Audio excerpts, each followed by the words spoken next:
আসসালামু আলাইকুম শিক্ষার্থীরা, তোমরা যারা 2026 সালে এসএসসি পরীক্ষা দিবা এবং 2025 সালে যারা দশম শ্রেণীতে পড়বা তাদের জন্য এনসিটিবি একটি সংক্ষিপ্ত সিলেবাস প্রণয়ন করেছে।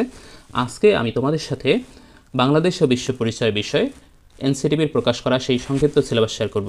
আশা করছি এই ভিডিওটি শেষ পর্যন্ত দেখবা এবং দেখলে তোমাদের বাংলাদেশ ও বিশ্ব পরিচয় বই থেকে যে কয়টা অধ্যায় পড়তে হবে সেগুলো খুব ভালোভাবে বুঝতে পারবে এবং এই অনুযায়ী প্রিপারেশন নিতে পারবে।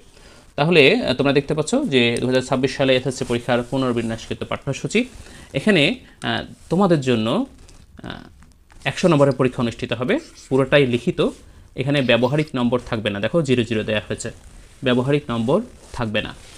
তো কী কী অধ্যায় থাকছে তোমাদের জন্য সংক্ষিপ্ত সিলেবাসে সেটা দেখে নিব। দেখো, প্রথমে দ্বিতীয় অধ্যায় দেওয়া হয়েছে, এর শিরোনাম হচ্ছে বাংলাদেশের স্বাধীনতা। এখানে পড়তে হবে মুক্তিযুদ্ধের প্রস্তুতি, সশস্ত্র মুক্তিযুদ্ধ ও স্বাধীন বাংলাদেশের অভ্যুদয়, এটা পড়তে হবে। 7ই মার্চের ভাষণ পড়তে হবে, স্বাধীনতার আনুষ্ঠানিক যাত্রা পড়তে হবে, মুক্তিযুদ্ধের সূচনা এবং মুজিবনগর সরকারের কার্যক্রম, মুক্তিযুদ্ধে সাধারণ জনগণ ও পেশাজীবীদের ভূমিকা, মুক্তিযুদ্ধে বিশ্ব জনমত ও বিভিন্ন দেশের ভূমিকা, মুক্তিযুদ্ধের ঐতিহাসিক তাৎপর্য, এটা পড়তে হবে।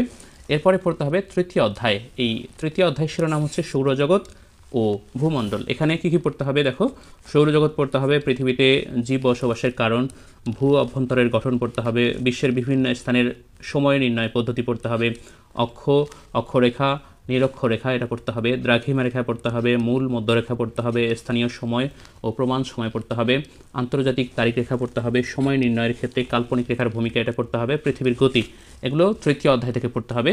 এরপরে দেখতে পাচ্ছ পড়তে হবে দিবারাত্রির রাজবৃদ্ধির কারণ, ঋতু পরিবর্তনের কারণ, জোয়ার ভাটার ধারণা, কারণ ও শ্রেণীবিভাগ, পৃথিবীর উপর জোয়ার ভাটার প্রভাব, এটাও কিন্তু তৃতীয় অধ্যায় থেকে।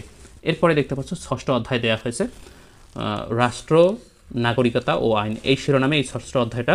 এই ষষ্ঠ অধ্যায়ে পড়তে হবে রাষ্ট্রের ধারণা, রাষ্ট্রের উপাদান, রাষ্ট্রের কার্যাবলী, নাগরিকের ধারণা, নাগরিক হিসেবে রাষ্ট্রের প্রতি দায়িত্ব ও কর্তব্য, আইনের ধারণা, আইনের উৎস, সুশাসনের জন্য আইনের প্রয়োজনীয়তা, এগুলো পড়তে হবে।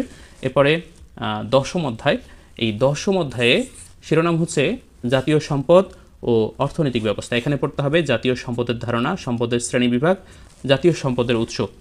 সেই সাথে আরও পড়তে হবে জাতীয় সম্পদের সংরক্ষণ ও অপচয় রোধ, বিভিন্ন অর্থনৈতিক ব্যবস্থা, ধনতান্ত্রিক অর্থনৈতিক ব্যবস্থার বৈশিষ্ট্যসমূহ, সমাজতান্ত্রিক অর্থনৈতিক ব্যবস্থার বৈশিষ্ট্যসমূহ, মিশ্র অর্থনৈতিক ব্যবস্থার বৈশিষ্ট্যসমূহ, ইসলামী অর্থনৈতিক ব্যবস্থার বৈশিষ্ট্যসমূহ, বাংলাদেশে প্রচলিত অর্থনৈতিক ব্যবস্থা, বাংলাদেশের জাতীয় আয়ের বন্টন পরিস্থিতি, এগুলো পড়তে হবে। এরপরে একাদশ অধ্যায় অর্থনৈতিক নির্দেশকসমূহ ও বাংলাদেশের অর্থনীতির প্রকৃতি, এই টপিকের উপরে একাদশ অধ্যায়। এখানে কী কী পড়তে হবে সেটা দেওয়া আছে। দেখো, অর্থনৈতিক নির্দেশকসমূহ, মোট জাতীয় উৎপাদন, মোট দেশজ উৎপাদন, জাতীয় অর্থনীতির খাতসমূহ ও মোট দেশজ উৎপাদনের এগুলোর অবদান, কয়েকটি দেশের জনসংখ্যা ও মাথাপিছু আয়ের তুলনা, বাংলাদেশের অর্থনীতির বৈশিষ্ট্যসমূহ, বাংলাদেশের অর্থনৈতিক অগ্রসরতার প্রতিবন্ধকতাসমূহ, উন্নত, অনুন্নত এবং উন্নয়নশীল দেশ ও এসব দেশের অর্থনীতি, উন্নয়নশীল দেশ, উন্নত ও উন্নয়নশীল দেশের সাথে বাংলাদেশের অর্থনৈতিক সম্পর্ক, এই বিষয়গুলো পড়তে হবে শিক্ষার্থীরা। এরপরে ত্রয়োদশ অধ্যায়। এই অধ্যায়ের শিরোনাম হচ্ছে বাংলাদেশের পরিবার কাঠামো ও সামাজিকীকরণ। এখানে পড়তে হবে বাংলাদেশের পরিবার কাঠামো, পরিবারের প্রকারভেদ, পরিবারের সাধারণ কার্যাবলী, বাংলাদেশের গ্রাম ও শহরের পরিবারের ভূমিকা, সামাজিকীকরণ প্রক্রিয়া, সামাজিকীকরণের উপাদান, সামাজিকীকরণ প্রক্রিয়ায় বিভিন্ন প্রতিষ্ঠানের ভূমিকা, বাংলাদেশের গ্রাম ও শহর সমাজে সামাজিকীকরণ প্রক্রিয়া, গ্রাম ও শহর সমাজে ব্যক্তির সামাজিকীকরণের সাদৃশ্য ও বৈসাদৃশ্য, এই টপিকগুলোর উপরে তোমাদের পড়তে হবে। এই ছিল তোমাদের আজকের এই ছোট্ট ইনফরমেটিভ ভিডিওটি।